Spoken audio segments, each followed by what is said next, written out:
જ્યારે ભારતના ભવ્ય મંદિરોની વાત આવે ને તો મનમાં સવાલ થાય કે શરૂઆત ક્યાંથી કરવી? આટલો વિશાળ વારસો છે.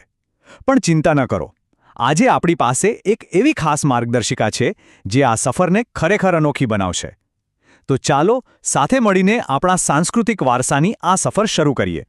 અને આપણી આ સફરનો આધાર કોઈ મોટો ગ્રંથ કે પુસ્તક નથી, પણ આ સુંદર પોસ્ટર છે. અને આ બનાવ્યું છે ગુજરાતની ટિંબાગામ પ્રાથમિક શાળાના વિદ્યાર્થીઓએ. એમના મુખ્ય શિક્ષક શ્રી સતીશ પ્રજાપતિના માર્ગદર્શન હેઠળ આ અદ્ભુત કામ થયું છે. એટલે આ ફક્ત એક ચિત્ર નથી, પણ બાળકોની કલ્પના અને આપણા વારસા પ્રત્યેના પ્રેમને દર્શાવતું એક જીવંત ઉદાહરણ છે. તો ચાલો હવે ટિંબાગામ શાળાના આ કલાત્મક નકશાને અનુસરીને આપણી યાત્રાનો પ્રારંભ કરીએ. આપણો પહેલો મુકામ રહેશે ઉત્તર અને પશ્ચિમ ભારતના મંદિરો, જે આ પોસ્ટરના ઉપરના ભાગમાં ખૂબ જ સુંદર રીતે દોરવામાં આવ્યા છે. અને આપણે ગુજરાતમાં છીએ તો શરૂઆત તો આપણા સોમનાથથી જ થાય ને. અરબી સમુદ્રને કિનારે આવેલું આ ભવ્ય મંદિર ભગવાન શિવના 12 જ્યોતિર્લિંગોમાં પ્રથમ ગણાય છે. એનો ઇતિહાસ શ્રદ્ધા, સંઘર્ષ અને પુનર્નિર્માણની એક અદ્ભુત ગાથા છે. હવે જરા આ ચિત્ર પર ધ્યાન આપજો. શાળાના બાળકોએ દરિયા કિનારે મંદિરની ભવ્યતાને કેટલી સચોટતાથી પકડી છે. આ ચિત્રમાં તમને મંદિરની અડગતા દેખાશે.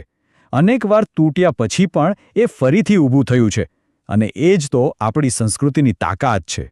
સારું, તો સમુદ્ર કિનારેથી હવે આપણે સીધા જઈએ હિમાલયની ઊંચાઈઓ પર. આપણું આગલું પવિત્ર સ્થળ છે ઉત્તરાખંડમાં આવેલું કેદારનાથ ધામ. અને ફરી એકવાર જુઓ આ કલાનો કમાલ. હિમાલયની વિશાળ પર્વતમાળાઓની વચ્ચે મંદિરને જે રીતે દર્શાવ્યું છે, એ જોતાં જ એની દિવ્યતા અને ત્યાં પહોંચવાની કઠિનાઈનો અહેસાસ થાય છે. આ ચિત્ર એ પવિત્ર વાતાવરણને જીવંત કરી દે છે. ઉત્તર અને પશ્ચિમની સફર પછી હવે આપણી યાત્રાનો રૂખ બદલાય છે. આપણે જઈ રહ્યા છીએ દક્ષિણ અને પૂર્વ ભારત તરફ. અને જેમ જેમ આપણે નીચે તરફ જઈએ છીએ તેમ તેમ ટિંબાગામના આ પોસ્ટરમાં પણ સ્થાપત્ય શૈલીનો બદલાવ એકદમ સ્પષ્ટ દેખાઈ રહ્યો છે. અને દક્ષિણની ભવ્યતાની વાત આવે તો સૌથી પહેલું નામ યાદ આવે તમિલનાડુના બૃહદીશ્વર મંદિરનું. આ મંદિર દ્રવિડ સ્થાપત્યનો એક એવો ઉત્કૃષ્ટ નમૂનો છે જે ચોલ સામ્રાજ્યની શક્તિ અને કલાનું પ્રતીક છે. આ ચિત્રમાં ખાસ ધ્યાનથી જોજો.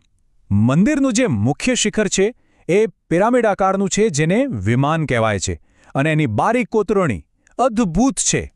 આ જ દ્રવિડ શૈલીની ઓળખ છે, જે ઉત્તરના મંદિરો કરતાં સાવ અલગ તરી આવે છે. ચાલો હવે પૂર્વ દિશા તરફ વળીએ. આપણી આ પોસ્ટર યાત્રાનું છેલ્લું પણ એટલું જ અજોડ સ્થાનક છે ઓડિશાનું કોણાર્ક સૂર્ય મંદિર. આ મંદિરની તો વાત નિરાળી છે. આ કોઈ સામાન્ય મંદિર નથી, પણ જાણે કે પથ્થરમાંથી બનેલો એક વિરાટ રથ. તમે કલ્પના તો કરો. પોસ્ટરમાં, ચિત્રમાં પણ એની રચનાની ભવ્યતા સ્પષ્ટ દેખાય છે. ખરેખર પૂર્વ ભારતીય સ્થાપત્યનો એક બેનમૂન વારસો. તો આપણે 4 અલગ અલગ દિશાના 4 અલગ અલગ મંદિરો જોયા. પણ હવે જરા એક ડગલું પાછળ હટીને આખા પોસ્ટરને એકસાથે જોઈએ. ટિંબાગામ શાળાના બાળકોએ એક જ કેનવાસ પર આપણને ભારતની સાંસ્કૃતિક વિવિધતામાં જે એકતા છુપાયેલી છે ને, એના દર્શન કરાવી દીધા. અને આ પોસ્ટરની સૌથી મોટી ખૂબી એ છે કે એ સ્થાપત્યના ભેદને કેટલી સરળતાથી સમજાવે છે. જુઓ, એક તરફ ઉત્તરના વળાંકવાળા ઊંચા શિખર છે, તો બીજી તરફ દક્ષિણના પિરામિડ જેવા વિમાન અને મોટા પ્રવેશદ્વાર એટલે કે ગોપુરમ. આ જ તો આપણા દેશની સુંદરતા છે. જેવી ભૂગોળ બદલાય એવી જ કલા પણ બદલાય. અને આ જોઈને મને મહાત્મા ગાંધીની એક વાત યાદ આવે છે. એમણે કહ્યું હતું કે સંસ્કૃતિ લોકોના હૃદય અને આત્મામાં વસે છે. આ મંદિરો ફક્ત પથ્થરની ઇમારતો નથી, પણ એ આપણી ઓળખ છે, આપણો ઇતિહાસ છે, આપણી આસ્થાનો ધબકાર છે. તો આ આખી સફરનો સાર શું છે?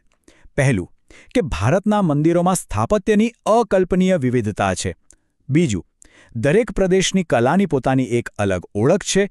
અને ત્રીજું, અને સૌથી અગત્યનું, આ વારસો ત્યારે જ જીવંત રહેશે જ્યારે ટિંબાગામ પ્રાથમિક શાળા અને શ્રી સતીશ પ્રજાપતિ જેવા શિક્ષકોના પ્રયાસોથી નવી પેઢી એની સાથે જોડાશે. તેમનું આ કાર્ય ખરેખર પ્રશંસનીય છે. અને અંતે એક સવાલ સાથે આપણે અહીં અટકીએ.